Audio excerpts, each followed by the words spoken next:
Hi guys! This is Favorite Fam and welcome to our vlog! Kaya tara, samahan niyo na naman nga kami sa aming A Day in Our Life. Dito nga ay kagigising ko lang. Gising na nga rin sa ampogi ko talaga at nandun na nga siya sa labas. Habang si Batang Makulit nga andito pa nga't nakahiga sa tabi ko. Hindi ko pa pala nababangit sa inyo no. Kakalipat nga lang namin dito nga sa bago naming bahay. Hindi ko na nga i-detail kung bakit nga kami lumipat. Pero masasabi ko lang masaya nga kami na nakahanap na naman nga kami ng bago nga naming bahay. Kung saan bubuo nga kami ng mga memories ulit. Dito nga ay binuksan ko na nga yung aming bintana at inalis ko na nga yung mga kortina. Para nga pumasok naman nga yung fresh air at saka nga yung sinag ng araw. Eto nga si Batang Makulit at tulog na tulog pa nga. Kaya nga iiwan ko muna nga siya dyan para nga makakilos ako. Ayan nga para sa pogi ko talaga at nung bumuni-muni nga siya dyan. Ang sarap ng ganito. Yung may pera ka tas may ganito kang bahay. Anyways, eto nga yung harap namin. Napakalawak nga na ito at pwede nga kami tumambling-tumbling dito.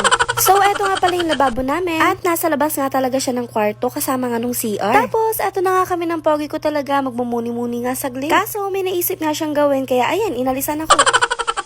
Tapos eto nga, umpisa na nga din natin maglinis. Napansin ko nga kasi na hindi maganda at maayos itong lamesa namin. Dahil kung ano-ano nga pala kasi nakalagay. Kaya nga eto at ayusin ko nga yung iba para nga maayos na dito. Kakalipat nga lang kasi namin dito kahapon. Naglinis naman kami kahapon kaso hindi talaga carry ng powers namin. May separate vlog nga ako noon. Actually, hindi ko pa nga siya na-edit. Nang una pa talaga tong vid na to. Nagtatali na nga ako ng buhok ko dahil nga mag-uumpisa na nga tayo maghugas dito. Hinuhugasan ko na nga yung plate na nagamit ko kagabi no nagutom nga ako ng 10 oras ng gabi. At saka naman nga ako maghihilamos. Habang ito nga sa ampogi ko talaga, nagtatabas nga siya dyan ng mga dahon-dahon itong ating mga saging. May mga puno nga ng saging dito nga sa gilid ng bahay. At para nga maninis tignan, inaalis nga ng ampogi ko talaga yung mga tuyong dahon na. Nag-toothbrush na nga rin ako at pinanlawan ko na nga yung mukha ko dahil nga nagbabad ako kanina dyan ng facial wash. Pagtapos nga noon, kinuha ko na nga yung mga kakailanganin para nga sa kape namin dahil nga magkakape kami ngayon. Inaantay ko na nga lang sa ampogi ko talaga dahil nga nagtatabas pa nga siya doon. Tapos, ayan na nga siya. Ang bilis ha. Dito nga, nag-uusap na nga lang kami kung ano nga mga gagawin namin ngayong araw. At kung ano nga mga plano namin, ngayon nga lumipat na kami ng bagong bahay. Sobrang blessing nga din naman itong bahay sa amin. At yung mga taong nasa likod nga nito. Kasi kahit papano, makakaipon na nga kami. Sobrang laking tipid nga namin. Kaya nga, sabi nga namin ang pogi ko talaga, hindi namin sasayangin to. Tuwang-tuwa nga kami. Hindi nga rin kasi namin inaasahan na may darating na ganitong blessing. Tapos, ayan na nga, umiiyak na nga si Batang Makulit dahil nga gising na nga siya. Napansin niya nga siguro na wala kami sa tabi niya, kaya ayan, todo iyak. Kaya nga, sabi ko nga kay ang pogi ko talaga, kunin niya na nga. Para nga matigil na kakaiyak. Itsura niya ay.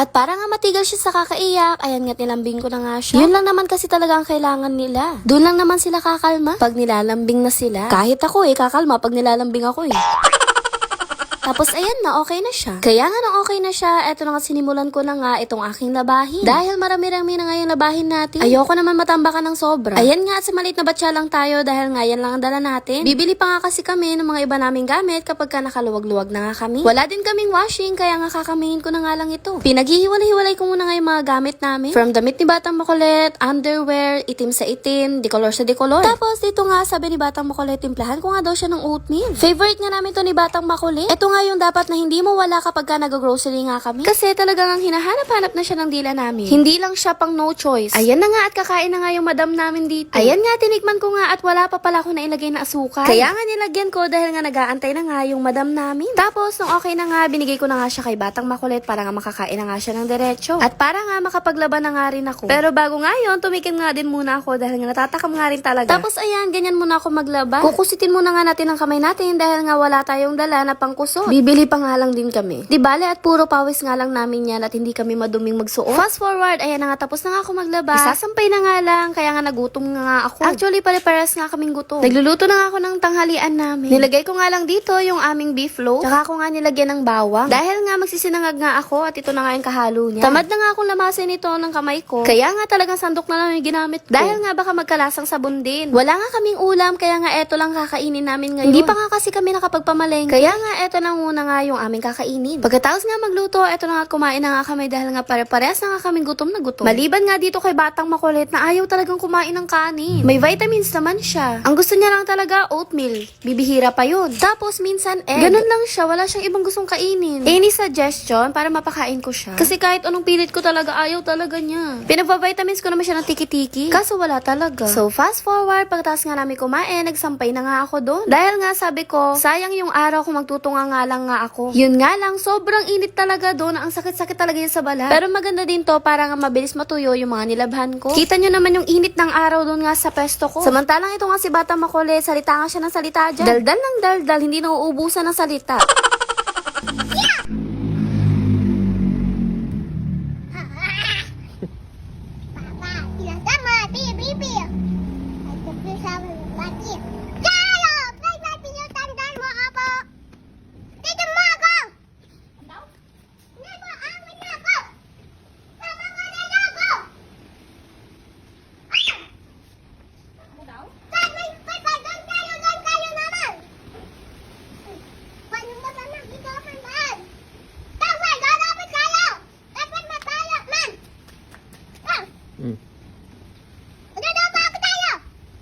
Opo.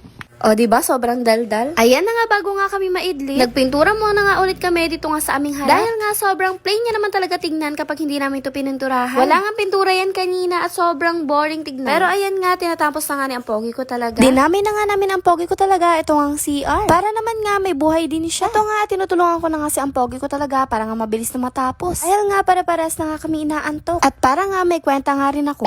Fast forward, pagkatapos nga kami magpintura, umorder na nga lang kami ng mauulam namin na siomay. Nagsangag na nga lang din ako ng kanin namin. Habang si Batang Makulit nga, ayun, tulog na tulog na. Alam mo naman, mas pagod siya kaysa sa amin.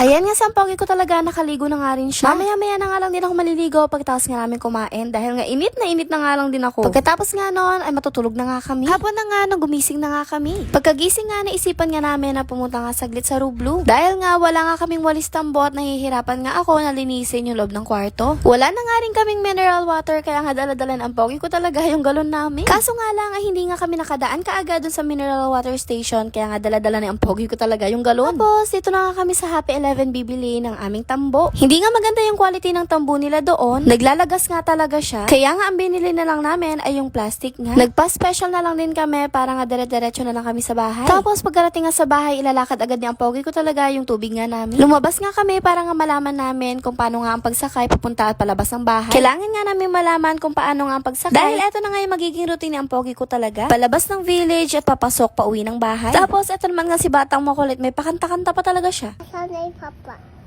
Dada sa papa. Pagkita ng papa. Ano? Papa. Pagkita may nasa papa. Ano po? Paano po? Paano po? Kaya papa. Hahawak niya papa. Tapos? Hawi. Sana hawi. Ano na. Ganon. Ang dami mo ng salita, no? No? Bye. Yun lang muna sa ngayon. Bye.